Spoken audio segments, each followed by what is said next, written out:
Which are the roles of over-the-scope clips and padlocks today? In the slides, it is reported some statement from the guideline of the European Society of Gastrointestinal Endoscopy regarding the management of iatrogenic perforation.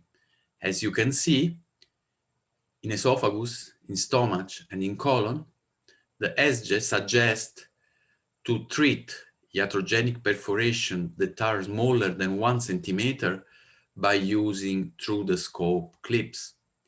But in case of larger perforation, larger than 1 centimeter, the ESGE suggests using an over-the-scope clips.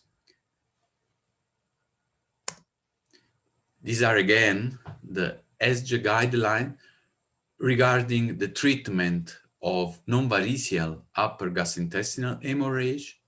As you know, every guideline suggests that when treating actively bleeding ulcer, we should combine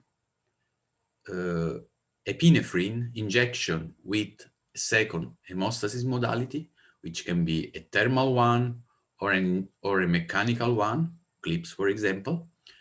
But for patients with active bleeding, which has not been controlled by standard endoscopic hemostasis, as it suggests the use either of topical hemostatic spray or over-the-scope clip as rescue.